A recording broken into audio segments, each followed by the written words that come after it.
Great. Okay.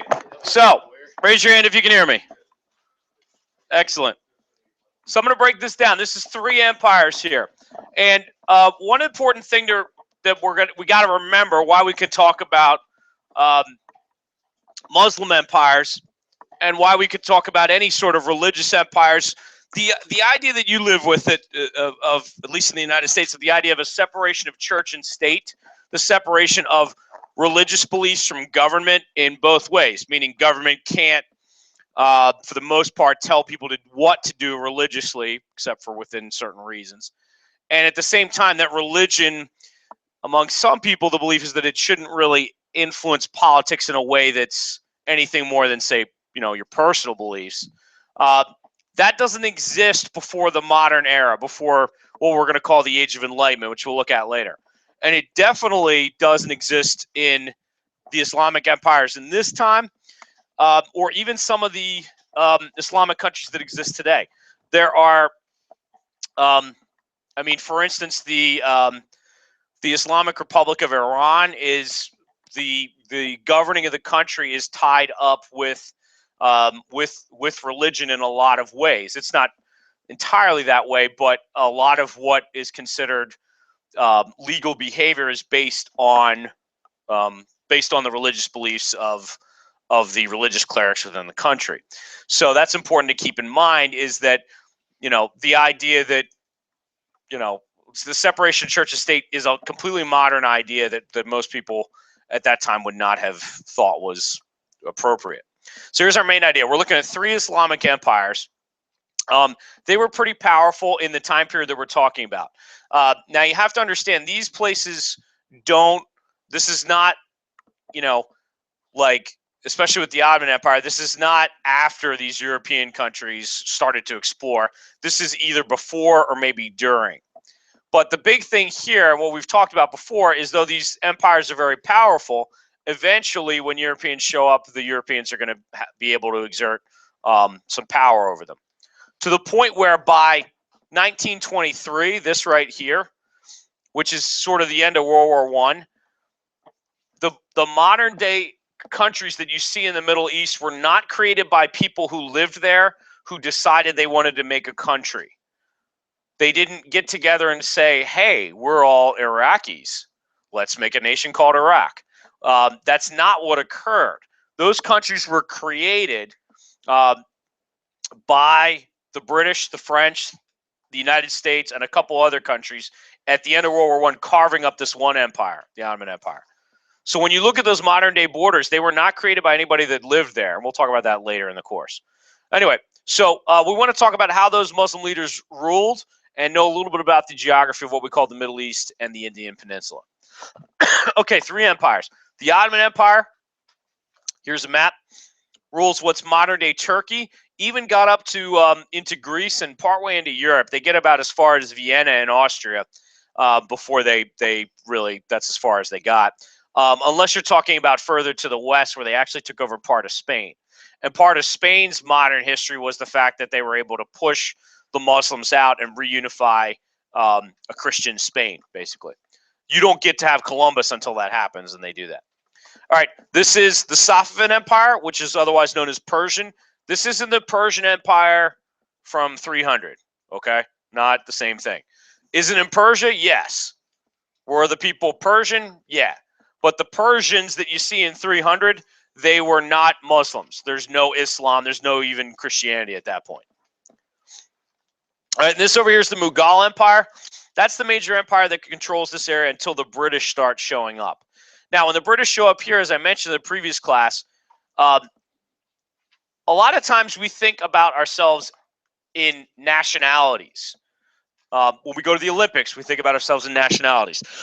When we talk about who people are today, we talk about nationalities. But the idea of a nation doesn't exist yet for most of these people, or anybody in the world, really. So if you went here, even though we call this India now, nobody here is thinking of themselves as an Indian. Nobody here is thinking of themselves, well, some of them thought of themselves as Ottoman, but most didn't. But even if you went to Europe, there wouldn't be a lot of people thinking of themselves as French, Remember, there's nobody thinking of themselves as Italian in this time period. That's not until later. But we'll talk about that as I go. Just keep that in mind. Okay, let's talk Ottoman Empire. Now, here's that tying up of the political and the religious. You didn't just get to be the political leader. It wasn't just that you were sultan.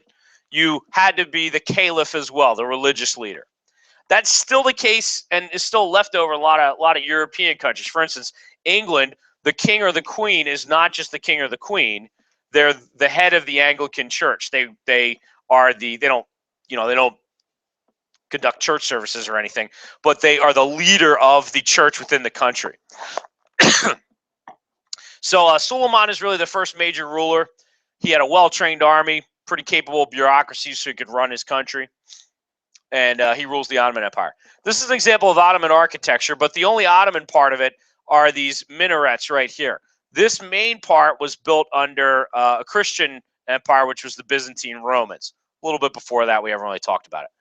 When the Ottomans show up, being Muslims, they construct these minarets here. Now, what's the purpose of these? Just to get a nice view of the city? Honey. Pillars? Yes. Religion?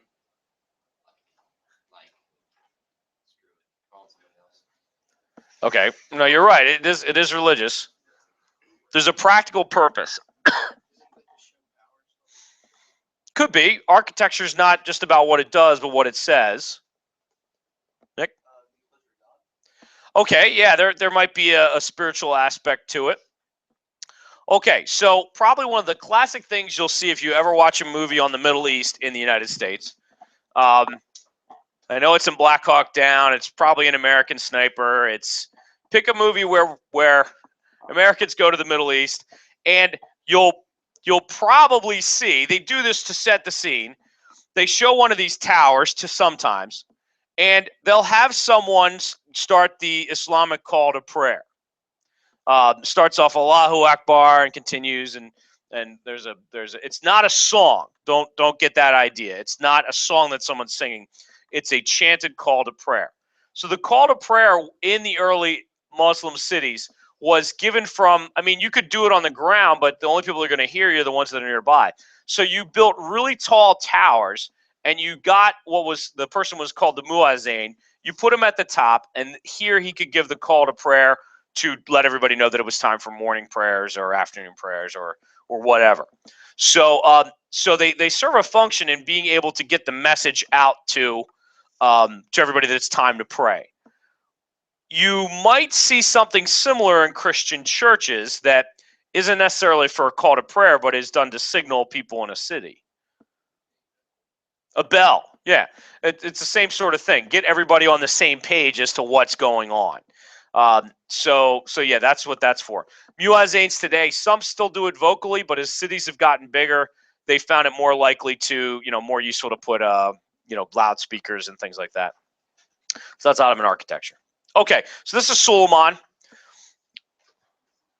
Big hat.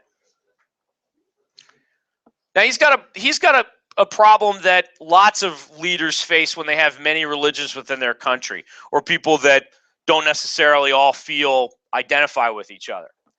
He rules over not just Muslims, but Christians and Jews. So you've got choices. Every country has choices.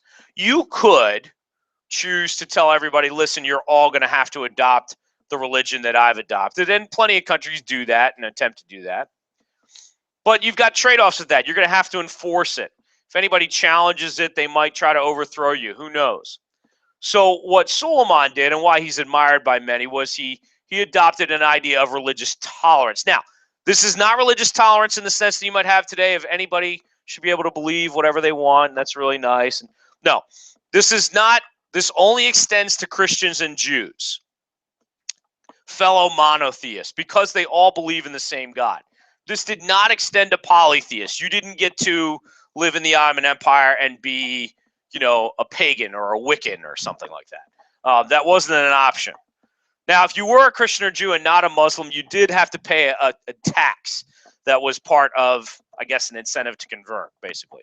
But the idea was they wouldn't force anybody, but, When we talk later about Peter the Great, he had a beard tax. He was trying to get people to stop wearing beards, and so he instituted a beard tax. You could keep your beard if you paid the tax.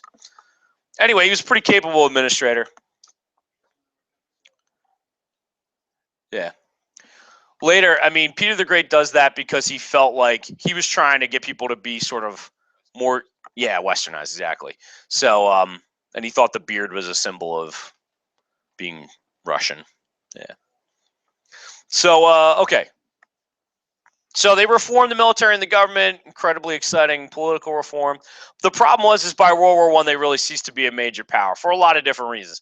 They ruled over a lot of territory, so that gets broken up. You guys okay? Mike, you all right? So a lot of that stuff gets broken up, and we'll talk about their decline a little bit later. All right, how about the Persians? Let's go back to the map. Basically what we would call modern-day Iran, and in Iran, they still speak and write in Persian. So this is the Safavid Empire. All right, so these guys, the Ottomans, they're Sunnis. So, and these guys, the Persians, are Shias. Now, what's the difference here? Now, it is a religious difference in some ways. In that Sunnis and Shias will sometimes say, "Oh, those other guys, they've gotten it wrong, and that's enough to kind of screw up how they're worshiping God." What it also means is how to decide who should be leading Muslims on earth, who should be the caliph. So the Shias believe that it's hereditary, that there was a cousin of Muhammad named Ali, and that everybody who is his son should be the leader. The Sunnis, on the other hand, think it should almost be like an elected or chosen position in a way. So they sometimes don't get along, and that was enough for the Persians to try to get Europeans to. They would basically gang up on the Ottomans, and so the enemy of my enemy is my friend. It's a lot. People would often say, why are Muslims killing Muslims? It's the same reason where in countries in Europe you'd get Catholics killing Protestants and Protestants killing Catholics. Their differences were enough that they said, you know what? You're not worshiping God correctly, and so we've got to get rid of you. So that's the Persian Empire, basically. Long story short. Let's move on to the Mughals. So this is what we would today call northern India, what we might call Central Asia. Timur Lenk, that's him on the right, he was the original sort of founder of the Mughal Empire. After him, you have Babur. Does some cool stuff too. After that, here's that whole religious tolerance, how do I rule my country sort of thing again. Akbar is Muslim himself. The problem is within his country, he has many people who are also Hindus. Okay, so Hindus, monotheistic or polytheistic? Polytheistic, yes. So instead of one God, they believe in multiple gods. This is an even sort of more problematic clash between Islam and another religion than Islam and Christianity and Judaism. Because Islam, when it originates, replaces a polytheism. They go into the Kaaba, the black stone that you saw, and they wipe out all the many gods that the people are worshiping. So Hinduism has that. So he's got to figure out how to balance the fact that both of these religions are saying, those other guys are getting it wrong. So what does he do? He tries for religious tolerance. This is going to work for a while, but when less tolerant people came to power, it didn't work. He got rid of a tax that was on Hindus. He also tried to create a new religion. He invited religious scholars to his court to debate religion. He tried to sort of put the